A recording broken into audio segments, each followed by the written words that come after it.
사랑하는 성도 여러분, 오늘은 한국교회에서는 어버이 주일로 지키는 주일입니다.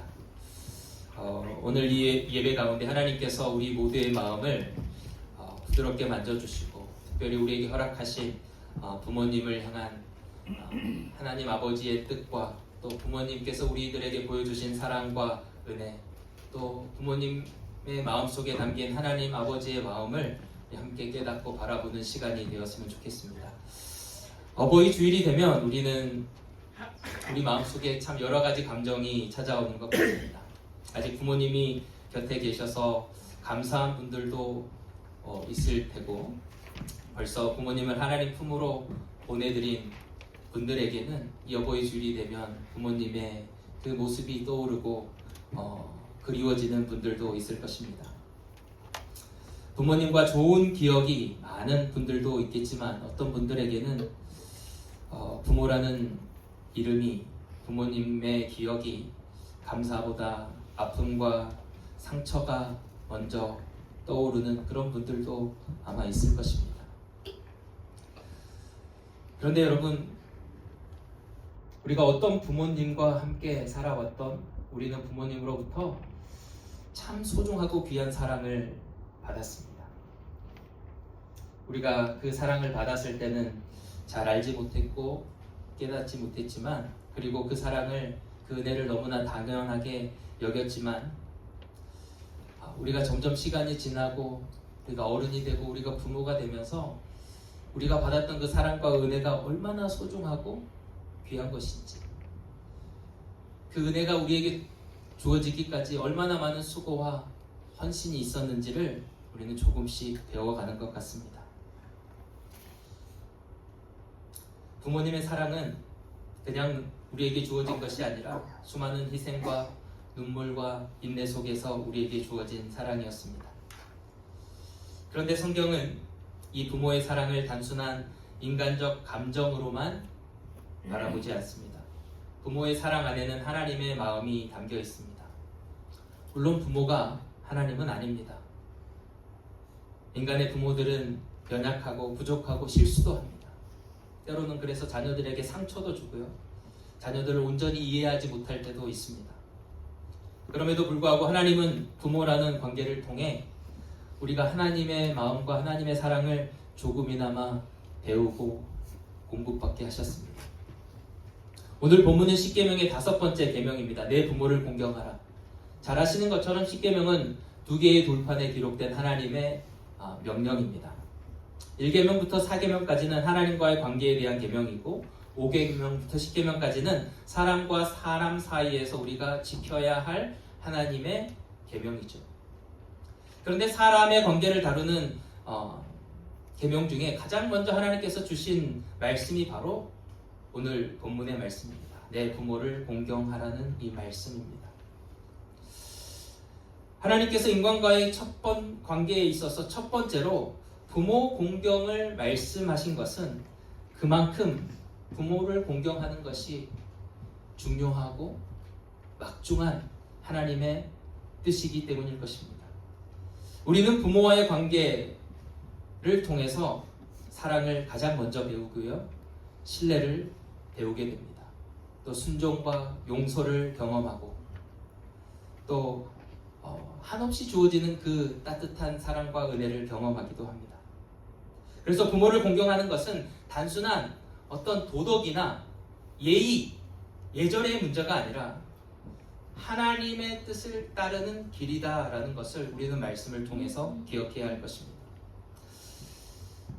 하나님께서 내 부모를 공경하라 말씀하실 때 이 성경에 기록된 이 히브리어를 보면 공경하다라는 단어는 카베드라고 하는 단어인데요, 이 원어적인 의미는 무겁게 여기다, 가볍게 여기지 않다라는 뜻을 가지고 있습니다.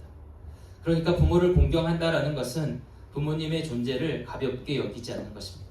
부모님의 말씀, 부모님의 삶, 부모님의 수고, 부모님의 눈물, 부모님께서 우리를 위해 사셨던 그 세월을 아무렇지도 않게 여기는 것이 아니라 너무나도 소중하고 귀하고 정말 우리에게 너무나 소중한 그것들로 여기는 것, 그것이 바로 공경하다라는 이 말에 포함되어 있는 의미다라는 것입니다. 그런데 우리는 보면 때때로 부모님을 너무 가볍게 여깁니다. 자녀들을 걱정하고 염려해서 하는 이야기를 잔소리로 여길 때도 있고, 삶의 경험과 지혜로 사랑하는 자녀들에게 주는 그 소중한 조언과 충고를 시대에 맞지 않는 방법이라 그렇게 치부하고 마음속으로 거부하기도 합니다. 물론 세대 차이가 부모와 자녀 사이에 존재합니다.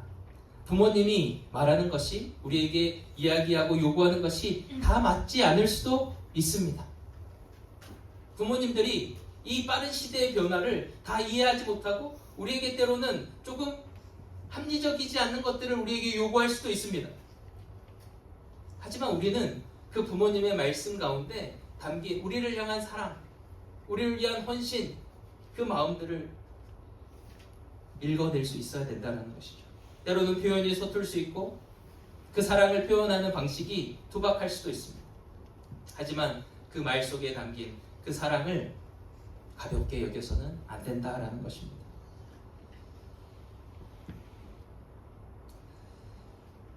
오늘 이 어버이 주일을 우리가 보내면서 정말 부모님께서 우리들에게 베풀어 주신 그 은혜와 사랑을 기억하며 감사의 마음을 회복하는 귀한 시간이 되었으면 좋겠습니다. 우리가 나이가 들고 어른이 돼가면서 사실 그 어릴 때 우리가 부모님으로부터 받았던 그 사랑이 참 얼마나 소중한 것이었는지를 경험하게 됩니다. 어렸을 때는 부모님이 밥 차려주는 것 너무나 당연하게 여겼습니다. 그렇지 않습니까? 그런데 제가 삼시세끼 애들 밥 차려주고 보니까 이게 보통 일이 아니에요. 뭘 해줘야 되지? 아침마다 애들 깨워서 밥 차려주면 그냥 계란 후라이 하나 해주는 거고 그냥 참치캔 하나 뜯어가지고 그냥 주는 거지만, 여러분 이게 보통 일이 아닙니다. 매일처럼 이것을 변함없이 하는 것은 사랑이 없으면 불가능한 일이더라고요. 그렇게 자녀들을 사랑하고 섬기느라 부모님의 손은 거칠어지고 이마의 주름은 하나하나 늘어났던 것입니다.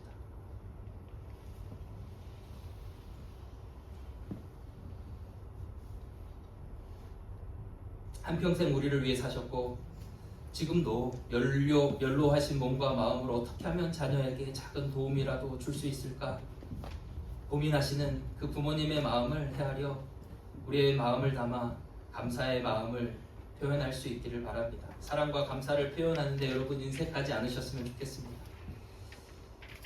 많은 이야기를 하지 못할지라도 우리가 그 작은 마음들을 고백하고 표현할 때 우리의 그 마음이 2배가 되고 또 그 감사의 표현들은 부모님들의 마음에 큰 기쁨과 위로가 되어질 것입니다. 여러분, 부모님은요 영원히 우리 곁에 계시지 않습니다. 하고 싶은 말을 나중으로 미루다가 어느 날 그 말을 할 수 없는 시간이 찾아옵니다. 그래서 많은 사람들이 부모님을 떠나보낸 후에 후회합니다. 살아계실 때 한 번 더 찾아뵐 걸, 조금 더 따뜻한 말로 공손하게 그렇게 이야기할 걸, 그때 한 번 더 손 한 번 잡아드릴 걸, 그렇게 후회합니다. 사실 저도 이 후회를 했습니다. 저희 아버지가 이제 암으로 투병하시다가 이제 돌아가셨는데 이제 마지막에는 이제 병원에서 이제 뭐 손 쓸 게 없어서 기도원에 계셨어요. 그래서 전 대학생이었고 주말에 내려와서 이제 그 기도원 좁은 방에서 같이 이제 잠을 잤습니다. 잠을 자는데 이제 힘이 없으셔서 아버지가 그 락불락부 침대에 이제 누워 계셨는데 힘이 없어서 손이 이렇게 툭 떨어져요. 제가 그 밑에 있었거든요. 근데 제 아버지가 굉장히 엄격하고 무서우셔서 제가 인간적인 사랑을 그렇게 가슴 깊이 느끼지를 못했어요. 늘 무섭고 늘 혼내고 저를 사랑해서 하는 거는 제가 알지만, 제가 그때가 25살이었는데 힘이 없어서 떨어진 아버지 손을 한번 잡고 싶은데 잡지를 못하겠는 거예요. 그래서 손을 잡지 못하고 그냥 잤습니다. 그리고 다시 서울로 올라갔습니다. 얼마 지나지 않아서 아버지가 돌아가셨어요. 그래서 지금도 그 아버지 손을 한번 잡아드리지 못한 게 참 후회가 돼요.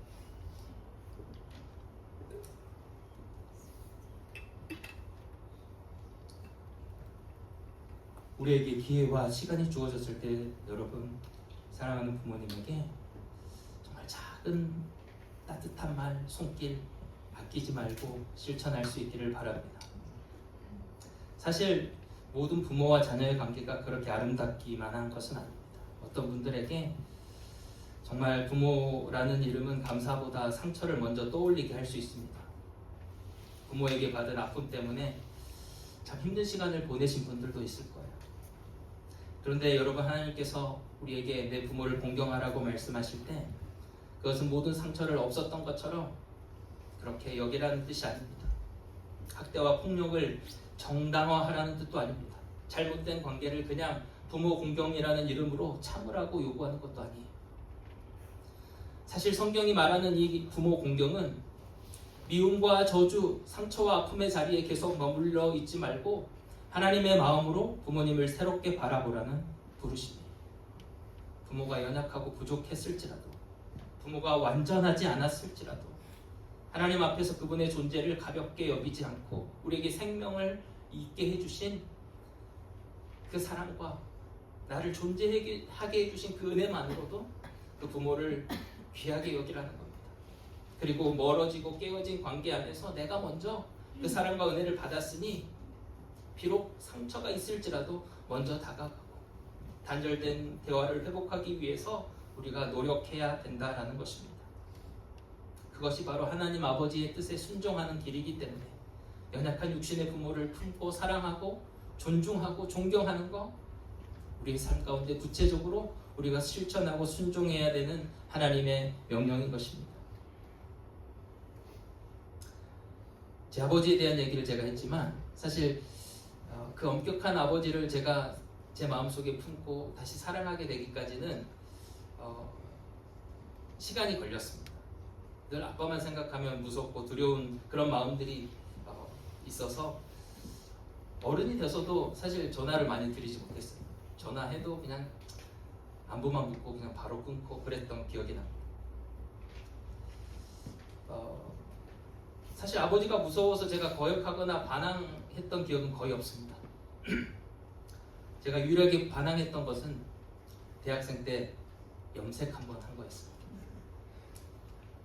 그것도 제가 집에 가서 염색을 했던 거를 발각이 되고 나서 주일 끝나고 주일날 저희 온 식구가 다 그때 금식을 했습니다. 염색한 것 때문에. 그리고 월요일날 가서 염색을 다시 했습니다. 검색으로. 그거 외에는 제가 반항한 적이 없거든요. 그런데 아버지와 그런 친밀한 사랑을 제가 경험하지 못했기 때문에 아버지와 친한 사람 있잖아요. 가까운 사람들 보면 늘 부러웠어요. 그리고 늘 아버지에 대한 그 두려운 마음과 쓴 마음들이 제 안에 있었어요.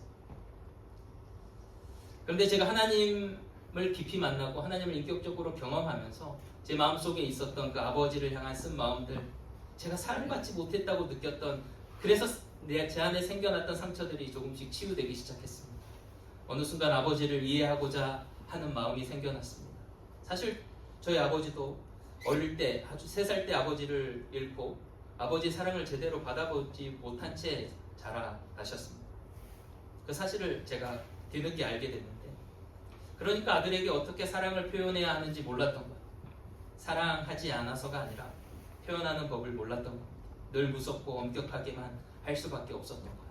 제가 신앙 안에서 그냥 반듯하게 그렇게 자라길 바라는 마음으로 그렇게 엄격하게 했던 아버지의 마음을 제가 하나님의 사랑을 경험하고 나면서 이해하게 되었고, 그런 아버지가 불쌍하다는 생각이 들었습니다. 긍휼한 마음이 제 안에 들기 시작했고, 그러면서 제가 아버지를 이해하고 용서하는 그런 마음을 갖게 되었습니다. 제가 아버지를 용납할 수 있었던 것, 그 상처를 뛰어넘을 수 있었던 것은 하나님 아버지의 사랑을 경험했기 때문입니다. 그 사랑 안에서 아버지를 새롭게 바라볼 수 있게 되었고, 지금은 참 보고 싶을 때가 많이 있습니다. 사실 자라면서는 아버지가 보고 싶다라는 생각을 별로 하지 못했는데 지금은 아버지가 그리울 때가 참 많이 있습니다.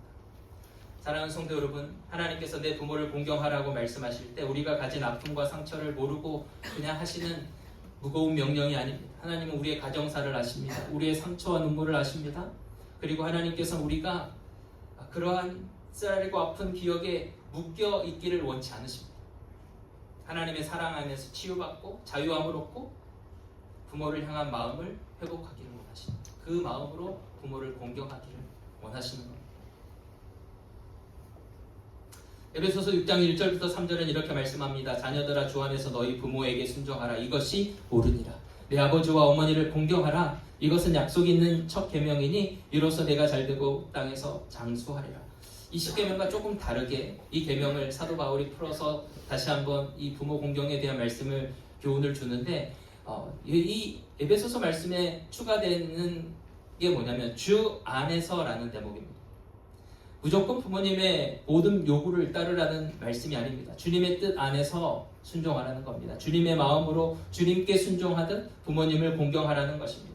그래서 부모 공경은 단순한 도덕이 아니라 우리의 신앙이고 우리의 믿음인 것입니다. 하나님을 사랑하는 사람만이 그 사랑 안에서, 그 하나님의 그 뜻 안에서 부모를 새롭게 바라보고 그냥 단순히 내가 할 수 있는 수준에서 순종하고 공경하는 것이 아니라 하나님께서 우리에게 주신 그 사랑과 그 은혜로 새로운 마음으로, 치유된 마음으로, 회복된 마음으로 부모를 공경할 수 있게 된다는 것입니다.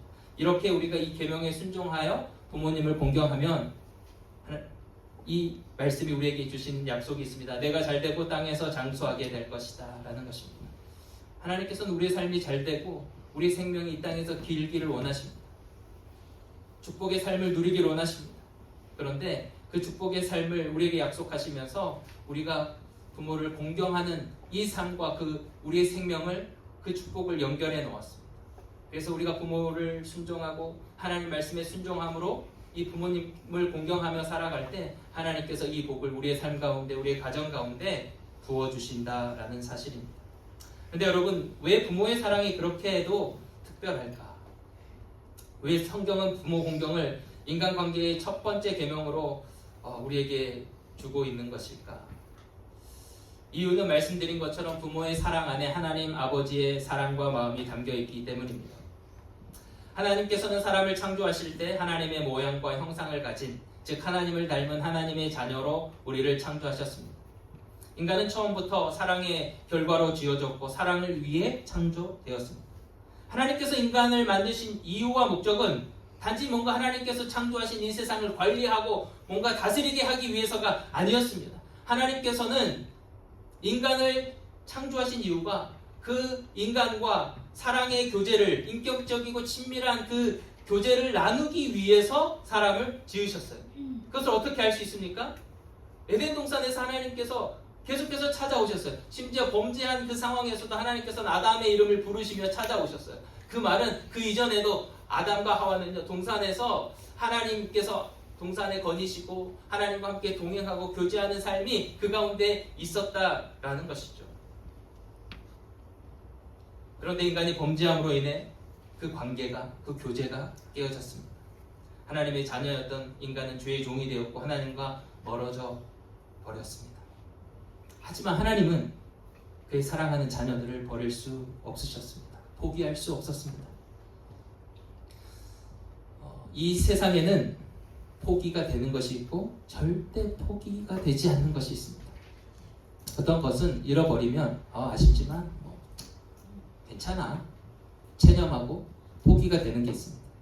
그런데 어떤 것은 절대 포기할 수 없는 게 있는데 바로 부모에게 자식이 그렇습니다.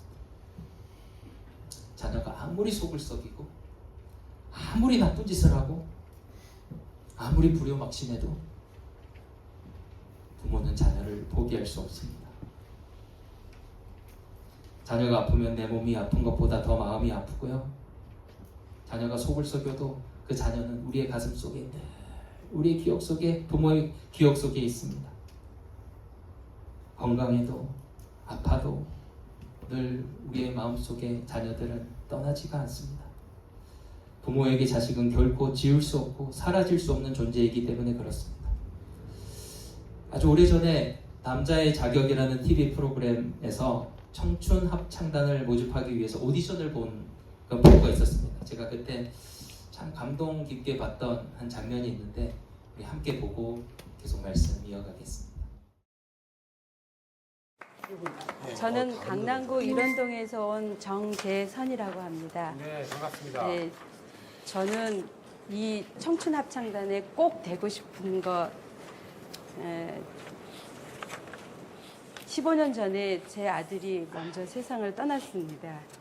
그 아들을 잊으려고 몸부림치다가 이렇게 만남이라는 노래를 통해서 가사에서 아들을 생각하는 가사가 있어서 이 만남을 주구장창 불렀습니다. 그래서 아들을 생각하면서 이 다음에 엄마가 하늘나라 갔었을 때 그 아들에게 보여주고 싶은 모습을 이 합창단을 통해서 그려보고 싶어서 도전하게 됐습니다. 제가 피아노로 연습을 못해서 그냥 무반주로 감히 도전해 보려고 합니다. 네. 죄송합니다.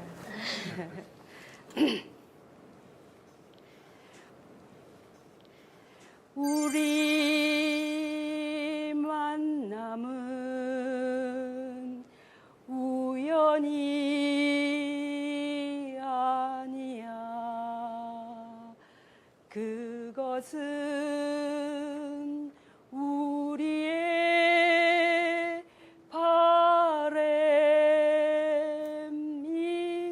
바램이었소. 잊기엔 너무한 나의 운명이었기에 바랄 수는 없지만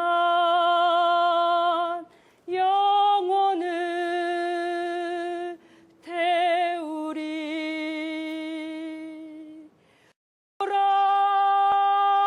돌아보지 마라. 후회하지 마라. 아, 바보 같은 눈물 보이지 마라. 사랑해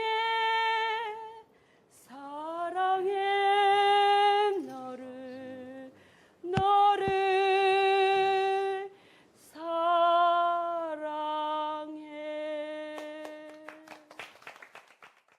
여러분, 이분의 노래가 왜 우리의 마음을 울리고 감동이 되는 것입니까?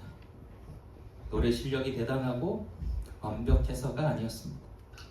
자신의 목숨과도 바꿀 수 없는 사랑하는 아들을 떠나보내고 가슴에 묻어두었던 아들을 향한 애절한 어머니의 사랑이 이 노래 가운데 담겨 있었기 때문입니다.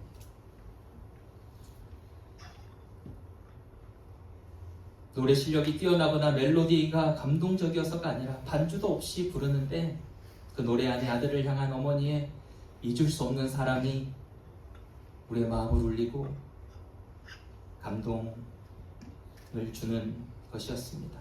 노래 가사 중에 이런 말이 있습니다. 잊기에 너무한 나의 운명이었기에. 이 어머니는 아들을 생각나게 하는 이 노래를 주구장창 불렀다고 고백했습니다. 여러분, 이분이 이 노래를 몇 번 더 부르면 아들을 잊을 수 있겠습니까? 평생 잊을 수 없을 것입니다.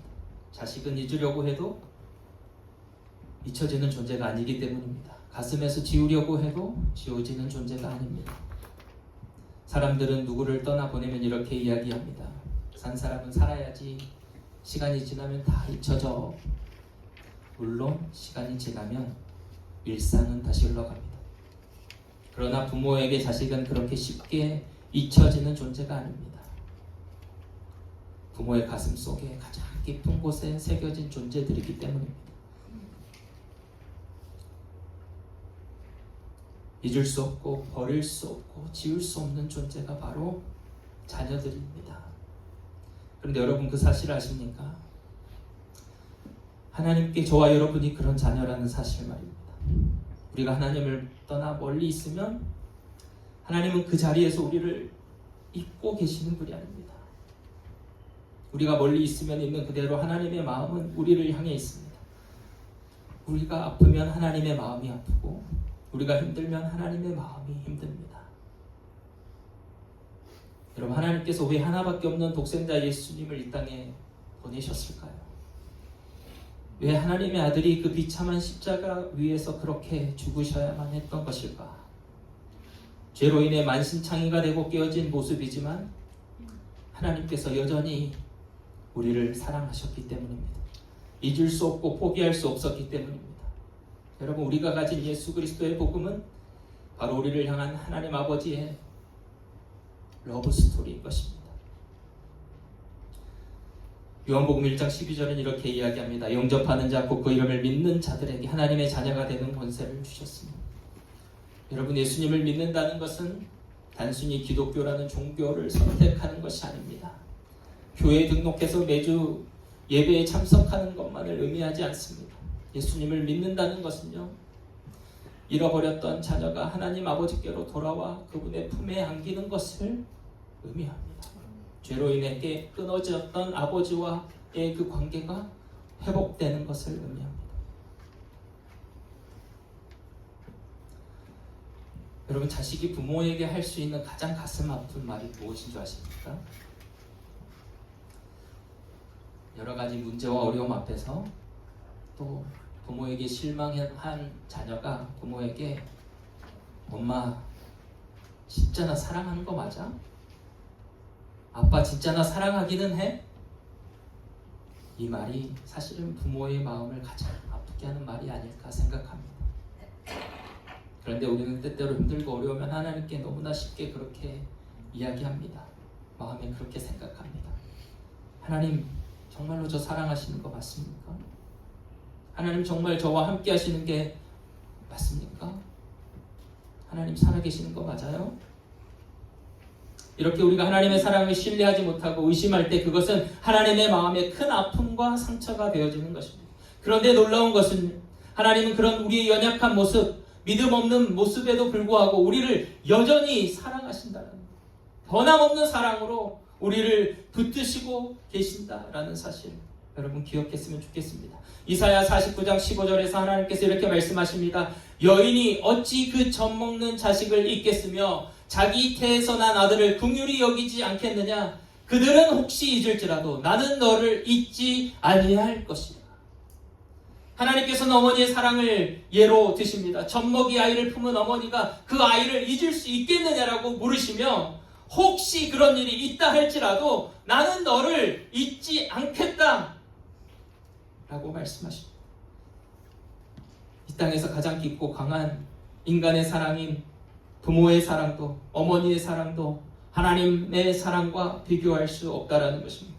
육신의 부모는 연약하여 실패할지라도 하나님의 사랑은 완전하고 결코 변치 않는다라는 사실을 우리에게 이야기하고 있습니다. 사실 부모님의 사랑은요, 하나님의 사랑을 보여주는 작은 창문과도 같습니다. 우리는 그 창문을 통해 하나님의 사랑과 마음을 조금씩 보게 되는 것입니다.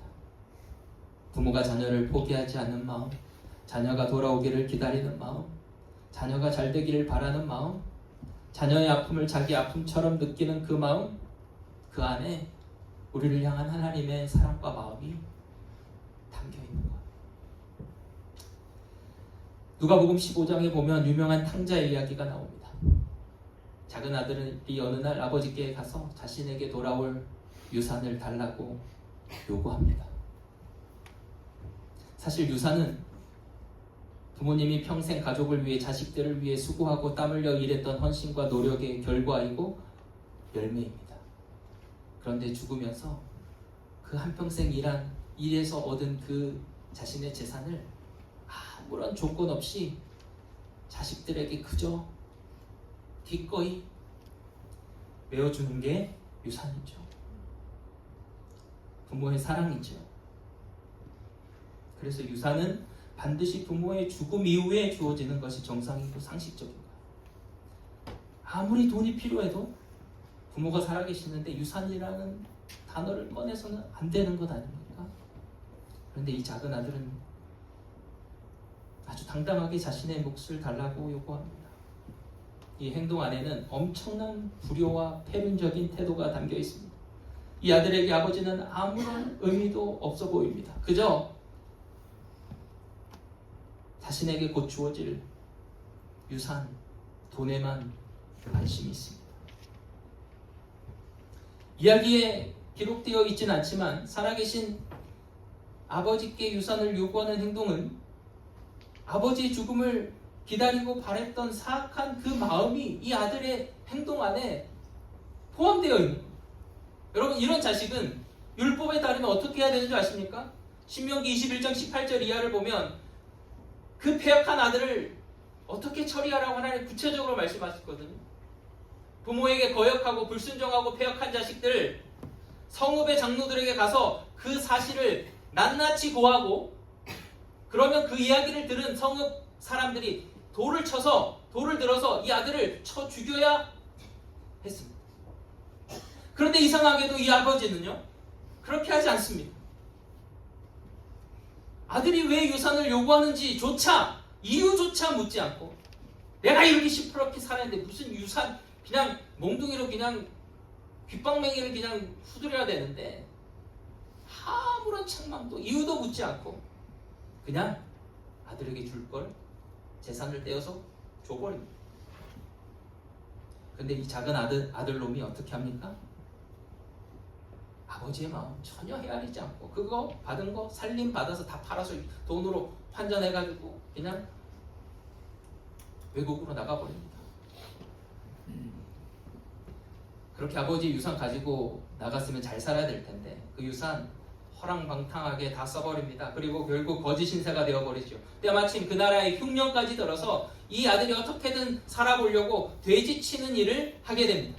유대인들에게 돼지는요, 부정한 가장 대표적인 동물이에요.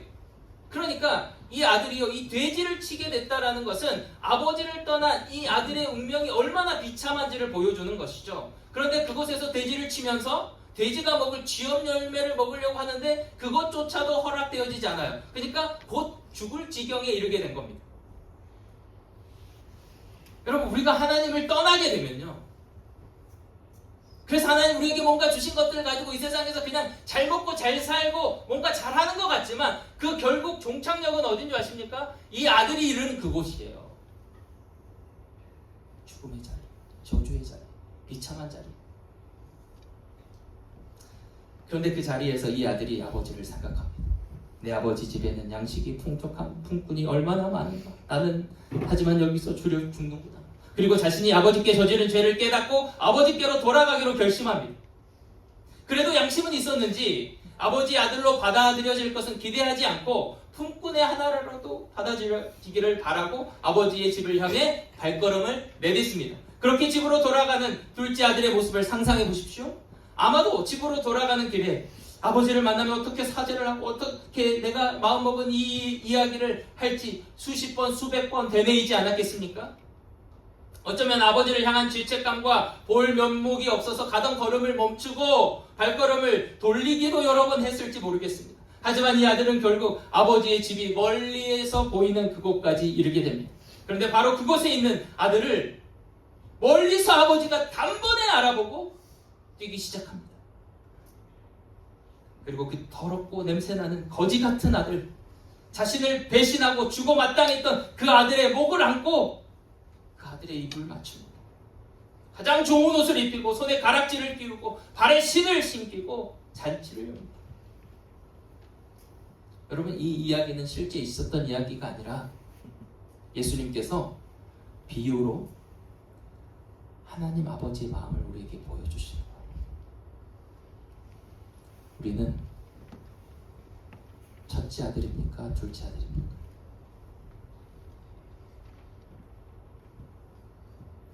그런데 사실 첫째 아들만큼이라도 아버지와 그 좋은 관계를 누리고 사랑을 누리며 살았으면 좋았을 텐데, 첫째 아들 역시 비록 아버지를 떠난 적이 없고 한평생 아버지를 위해 열심히 성실하게 일했던 아들이었지만 겉으로 보기에는 아버지께 단 한 번 거역한 적 없고 묵묵히 순종했던 너무나 착한 아들이었지만 이 이야기에 나타나는 이 아들의 모습은 참으로 안타깝습니다.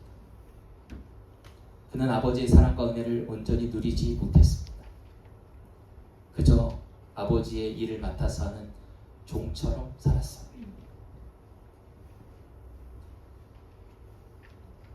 그래서 작은 아들이 집에 돌아와서 아버지가 그 잔치를 여는 모습을 보고 화가 나서 잔치에 들어가잖아요. 그래서 아버지가 그 사실을 알고 나와서 이 아들과 대화를 나눕니다. 애야, 왜 안 들어오고 있니? 아마 이렇게 물었겠죠. 그때 마음속에 쌓아두었던 아버지를 향한 불만과 불평을 쏟아놓기 시작합니다. 아버지, 어떻게 그럴 수가 있습니까? 저 둘째 아들놈은 아버지의 유산을 다 참기름과 말아먹었는데 이 아들을 위해 잔치를 베풀고 살찐 송아지를 잡으면서 저를 위해서는 제가 친구들하고 잔치 한번 하라고 염소 새끼 한 마리 준 적이 있습니까? 이렇게 아버지한테 화를 내며 아버지에게 따집니다. 그때 아버지가 하는 말이 무엇입니까? 애야, 너는 항상 나와 함께 있으니 내 것이 다 내 것이야. 여러분, 이 큰아들의 불평처럼 만약 이 아들이 아빠한테 가서 염소 새끼 달라고 했으면 줬을까요? 안 줬을까요? 사실 이 아들은 한 번도 이 아빠한테 가서 염소 새끼 한 마리 달라고 요구해 본 적이 없는 거예요. 그 패역한 아들에게도 유산을 아낌없이 내어주고 사랑받을 만한 모든 자격을 잃어버린 이 아들이 돌아왔을 때 살찐 송아지를 아낌없이 잡은 이 아버지가 자신의 곁에 있는 이 아들, 정말 충성스럽게 아버지의 말씀에 순종하고 열심히 성실하게 살아가는 이 아들을 위해 여러분 염소 새끼 한 마리 안 내놓겠습니까? 한 마리가 아니라 100마리, 1000마리라도 요구하면 다 내놓았을 겁니다. 왜 이 아들은 근데 요구하지 않았을까? 그 이유는 같은 집에 살았지만 아버지의 마음을 몰랐기 때문에 아버지가 그를 얼마나 사랑하는지 몰랐어요. 여러분, 우리도 하나님의 집에 머물러 있습니다. 하나님과 함께 동행하며 살아갑니다. 교회 안에서 많은 일도 하고 헌신도 합니다. 그런데 여러분, 우리가 그 하나님 아버지의 마음을 모르면 우리는 집에 있는 탕자처럼 살아갈 수밖에 없어요. 여러분, 최근에 하나님께 요구해 본 게 뭡니까? 무엇을 요구해 보셨습니까? 아, 이거 좀 과한데, 이런 생각이 들 정도로 큰 거를 한번 요구해 보셨습니까?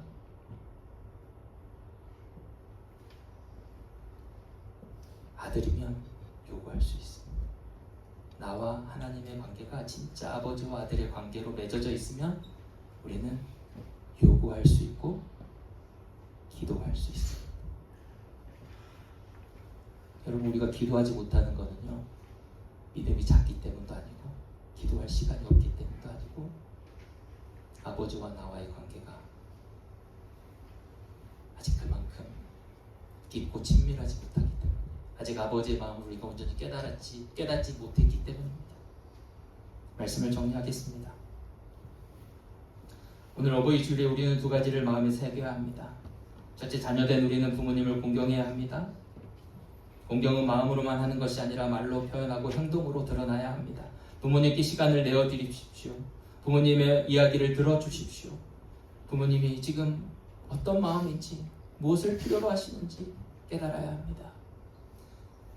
첫째 아들이 만약 부모님의 그 마음을 헤아렸다면 아버지에게 삐져서 잔치 안 들어가는 것이 아니라 누구보다 기뻐하며 동생이 돌아온 것을 함께 기뻐했을 것입니다. 아버지의 마음을 헤아리지 못하면요, 우리는 하나님 아버지의 마음과 같은 마음을 품을 수 없고 하나님을 기쁘시게 할 수 없습니다. 그런 첫째 아들의 모습을 보고 아버지의 마음은 참 아팠을 겁니다. 아버지의 마음을 아프게 해드리는, 부모님의 마음을 아프게 해드리는 자녀가 아니라 부모님께 기쁨이 되고 부모님의 마음을 헤아리는 우리가 되었으면 좋겠습니다. 그리고 두 번째로, 부모된 우리 있는 자녀에게 하나님의 사랑을 보여주어야 합니다. 부모의 권위는 자녀를 누르라고 주신 것이 아닙니다. 자녀를 살리라고 주신 거고요. 우리의 모습을 통해 우리의 자녀들이 하나님의 사랑을 배우라고 우리에게 자녀들을 주셨습니다. 가장 먼저 우리가 자녀들에게 물려줘야 할 유산은요, 그 사랑이에요. 이 둘째 아들이 아버지에게 받은 유산은 그가 받은 돈이 아니었습니다. 아무런 자격 없는 그에게 그냥 무조건 주어지는 사랑, 실패하고 넘어졌지만 돌아왔을 때 다시 안아주고 품어주었던 그 조건 없는 아버지의 사랑이 이 아들에게 주어진 가장 큰 유산이었어요. 여러분, 우리가 그 하나님 아버지의 사랑을 가진다면 우리 자녀들에게 우리가 무엇을 물려줘야 할지 여러분 잘 생각하셔야 돼요. 열심히 돈 벌어서 여러분 우리가 뭔가 많은 걸 남겨주지 않아도 괜찮습니다. 아버지의 사랑이 우리를 통해 그들에게 전해지면 그게 가장 큰 유산이 됩니다.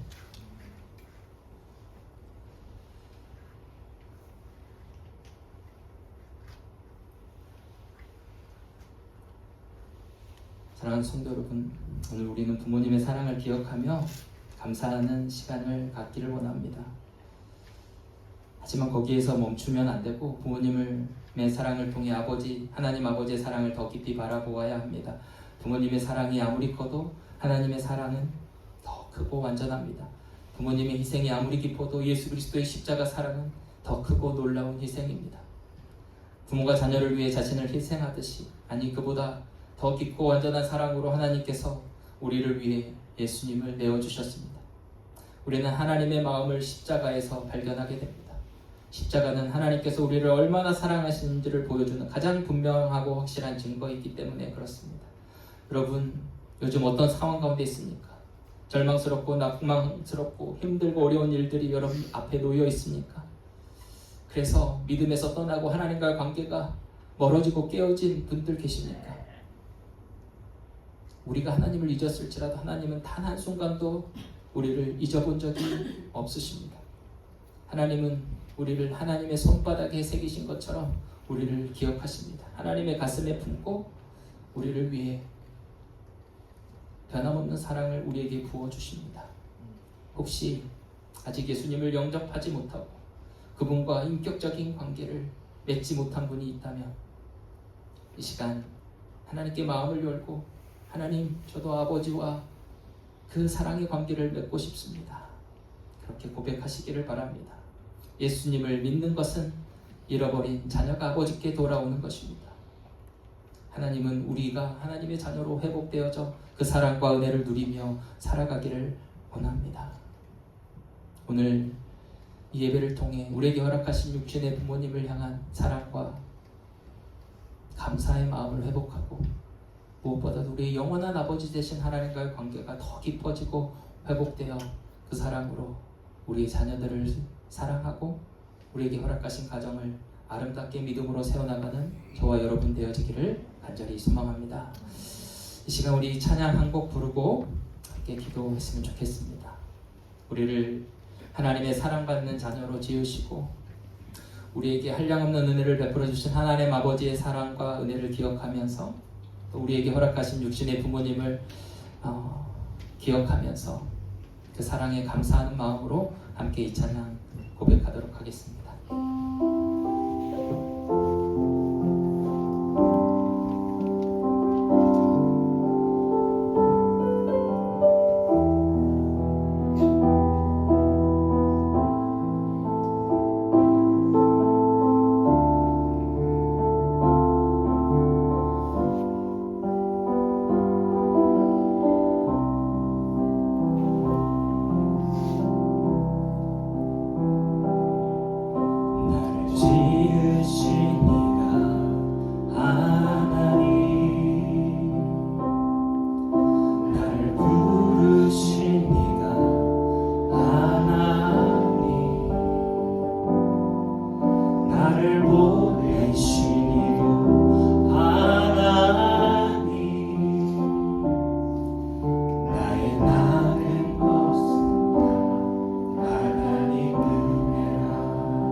나의 나된 것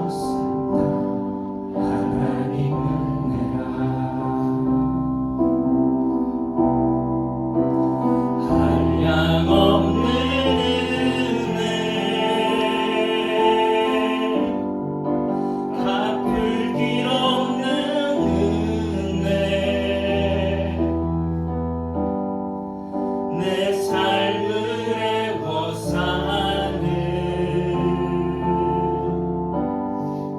하나님의 은혜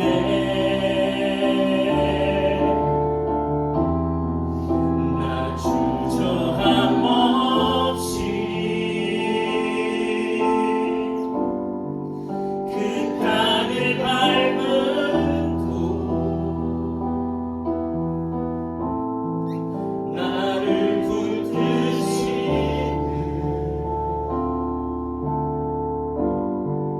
하나님의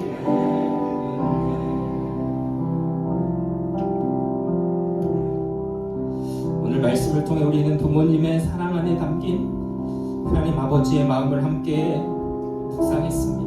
부모님의 사랑은 우리가 너무 당연하게 여겼지만 수많은 희생과 눈물과 인내로 우리에게 주어진 너무나도 소중하고 값진 사랑이었습니다.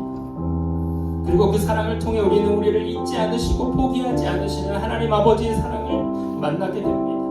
이 시간 함께 기도할 때 먼저는 우리 부모님을 위해 기도했으면 좋겠습니다. 살아계신 부모님께는 감사와 공경의 마음을 회복하게 해달라고, 연로하신 부모님들과 몸과 마음을 하나님께서 붙들어 달라고 기도합시다. 이미 부모님을 하나님 품으로 보내드릴 분들에게는 하나님의 위로가 임하도록 기도해 주시고, 또한 부모와 자녀의 관계 속에서 상처와 아픔이 있는 가정들을 위해 기도합시다. 미움과 원망에 묶이지 않게 하시고 하나님의 사랑 안에서 치유와 회복이 일어나게 해달라고, 그리고 부모된 우리 자신들을 위해서도 기도했으면 좋겠습니다. 우리가 비록 완벽한 부모는 아니지만 자녀들에게 많은 것을 제공해 줄 수 있는 많은 것을 가진 자들은 아니지만 하나님께서 우리에게 허락하신 그 사랑과 그 은혜로 우리 자녀들을 아름답게 키워나갈 수 있는 부모가 될 수 있도록 그렇게 함께 우리 부모님들과 우리 자녀들과 무엇보다 우리의 영원한 아버지 되신 그 하나님의 사랑을 기억하면서 우리 함께 기도했으면 좋겠습니다. 하나님 아버지, 오늘 귀한 예배 가운데 부모의 사랑 가운데 담긴 하나님 아버지의 마음과 사랑을 바라보게 하시니 감사합니다. 주님, 우리가 너무나 당연하게 여겼던 그 사랑이, 그 헌신이 얼마나 소중하고 아름다운 것들인지 하나님 우리가 기억하기를, 우리에게 차려졌던 그 매일의 밥상이, 우리를 위해 흘리신 땀과 눈물, 말없이 견디신 세월이, 자녀를 위해 자신을 뒤로 미루셨던 그 부모님의 희생과 헌신이 하나님 우리의 마음속에 잊혀지지 않게 해주십시오. 오늘 이 시간 우리에게 주어진 그 사랑, 그 은혜에 감사하는 마음으로 하나님 이 시간 부모님들을 주님 손에 올려드립니다. 하나님, 우리가 그 부모님의 사랑을 가볍게 여기지 않게 해주십시오. 부모님의 말씀과 수고와 눈물과 세월을 귀하게 여기며 공경하는 마음을 우리에게 부어주시고, 살아계신 부모님들께 깊은 사랑과 감사를 표현할 수 있는 우리의 믿음이 되게 하여 주옵소서. 이미 부모님을 하나님 품으로 보내드린 성도님들 한 사람 한 사람 하나님의 위로를 부어주시고, 더 잘해드리지 못했던 후회와 아쉬움이 우리의 마음속에 남아있다면 주님께서 친히 만져주시고 부모님을 통해 받았던 사랑과 은혜를 기억하며 그 사랑을 또 우리의 다음 세대들에게, 우리 자녀들에게 흘려보낼 수 있는 저희들 되게 하여 주옵소서. 하나님, 부모와 자녀의 관계 속에 상처와 아픔이 있는 가정들을 위해 기도합니다. 부모라는 이름이 기쁨보다 아픔으로 다가오는 이들에게 하나님 찾아가 주시고 그 상처를 싸매 주시고 어루만져 주옵소서. 주님, 그 아픈 기억들을 주님 손에 맡겨드립니다. 미움과 원망에 묶이지 않게 하시고 하나님의 사랑 안에서 치유함과 자유를 경험하게 하여 주옵소서. 하나님, 우리에게 허락하신 자녀들 하나님 주신 기업이오니 하나님 우리를 통해 자녀들이 하나님의 사랑을 보게 하시고 우리에게 베푸시는 그 하나님의 은혜를 경험할 수 있는 믿음의 부모들, 따뜻한 하나님의 마음을 가진 부모들 되게 하여 주옵소서. 이 세상의 것들을 많이 물려주지 못해도 그 하나님 우리에게 주신 사랑을 유산으로 남겨줄 수 있는 믿음의 부모들 되게 하시고, 힘들고 어려운 상황 속에서도 그 자녀들을 품고 기도하는 기도의 어머니로, 아버지로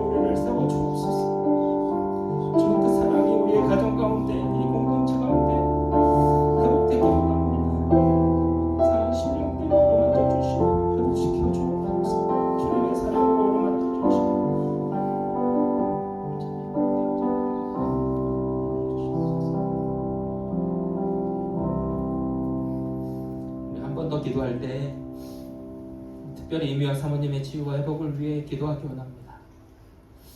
지금 사모님 킹스턴 병원에 입원해 계십니다. 아직 복수의 찬물을 빼지 못한 상황이고요. 지금 통증 가운데, 고통 가운데 계십니다.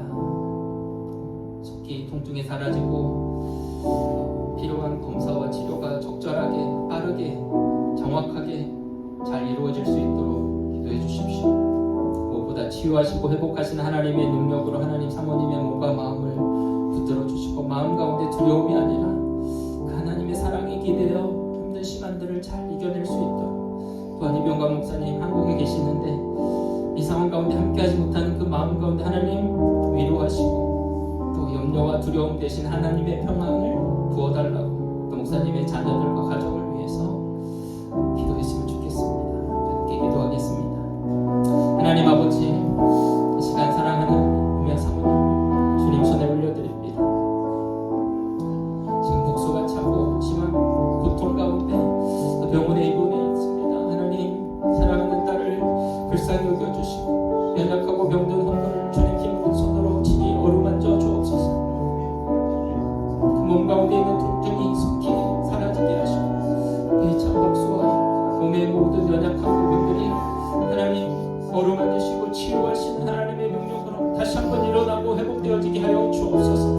하나님 치료의 모든 과정 가운데 주님께서 친히 인도하여 주시고 의료진들에게 지혜와 분별력을 더하여 주사 정말 필요한 검사와 치료가 정확하게 신속하게 이루어질 수 있도록 하나님, 그래서 다시 한번 치료되고 회복될 수 있는 하나님 은혜를 더하여 주시기를 원합니다. 또 이 모든 치료 과정 가운데 하나님 함께 하셔서 그 치료 과정들을 잘 이겨낼 수 있는 힘과 건강을 주시고 또 하나님의 능력이 다시 한번 사모님의 이 몸과 마음을 회복시키시는 은혜를 허락하여 주시기를 원합니다. 하나님 아버지, 이병관 목사님 기억하여 주시고 한국에서 정말 이 안타까운 상황을 아버지 듣고 그곳에 있는 그 답답한 마음, 무거운 마음을 하나님 친히 위로하여 주옵소서. 염려와 두려움이 물러나게 하시고 하나님을 신뢰하고 이 시간들을 주님께 맡기고 주님 누구보다 하나님 사모님과 가장 가까이 계시는 하나님께 이 모든 상황들을 맡겨드릴 수 있는 은혜를 허락하여 주시옵소서. 우리 교회의 영적인 부모님으로 하나님 이병관 목사님을 우리에게 허락해 주심에 감사를 드립니다. 하나님 정말 우리에게 허락하신 이 영적인 부모님을 아버지 하나님 정말 소중하게 여기며 그 힘든 어려운 상황 가운데 기도로 또 우리가 할 수 있는 최선으로 섬기며 또 하나님 우리의 마음을 하나님 나눌 수 있도록 하나님 은혜를 더하여 주시기를 원합니다. 가족 모두가 아버지 불안과 두려움이 아닌 하나님 주신 평안과 믿음 이 시간들을 잘 이겨낼 수 있도록 또 하나님 이 시간들을 통해 우리 온 공동체가 함께 기도하며 살아계신 하나님의 손길을 깊이 경험할 수 있는 귀한 시간 되게 하여 주옵소서. 하나님 아버지, 오늘 귀한 예배를 통해 부모님의 사랑 안에 담긴 하나님의 사랑과 마음을 묵상하게 하시니 감사합니다. 우리가 당연하게 여겼던 부모님의 희생과 눈물과 사랑을 귀하게 여기게 하시고 살아계신 부모님께는 감사와 공경을 표현하게 하시며 이미 부모님을 주님 품에 보내드린 성도들에게는 하늘의 위로를 허락하여 주옵소서. 부모와 자녀 사이에 상처와 아픔이 있는 가정마다 주님의 사랑으로 치유와 회복의 은혜를 허락하시고 부모된 우리에게는 자녀를 하나님의 뜻 안에서 사랑하고 축복하는 믿음의 부모들 다 되게 하여 주옵소서. 특별히 이 시간 이미와 사모님을 주님 손에 올려드립니다. 복수와 통증으로 인해 입원해 있는 그 상황 가운데 있습니다. 하나님 사모님을 불쌍히 여겨주시고 긍휼히 여겨주옵소서. 통증이 속히 가라앉게 하시고 모든 검사와 치료 과정 가운데 의료진에게 지혜를 주시고 가장 선한 길로 인도하여 주옵소서. 한국에 계신 이병관 목사님의 마음도 주님께서 친히 위로하시고 하늘의 평안을 부어 주옵소서. 목사님의 온 가족이 힘들고 어려운 시간들 잘 믿음으로 이겨낼 수 있도록 하나님 힘과 능력을 주시고 또 우리 성도들 한 마음으로 또 우리의 영적인 부모이신 그 목사님을 사랑으로 섬기며 또 돌볼 수 있는 그 마음들을 우리 가운데 허락하여 주시기를 원합니다. 우리를 자녀 삼으시고 죽기까지 사랑하신 예수 그리스도의 이름으로 기도드립니다. 아멘. 이제는 생명을 내어주시기까지 사랑하신 우리 주 예수 그리스도의 은혜와 넘어지고 실패해도 포기하지 않으시는 하나님 아버지의 다함없으신 사랑과 성령님의 위로 감화 교통하심이 하나님 아버지의 사랑과 마음을 가지고 부모를 공경하며 자녀를 사랑하기로 결단하는 사랑하는 주의 모든 성도들 위해 여러 가지 상황과 문제로 이곳에 함께하지 못한 주의 자녀들 가운데 이제로부터 영원토록 함께 있을지어다.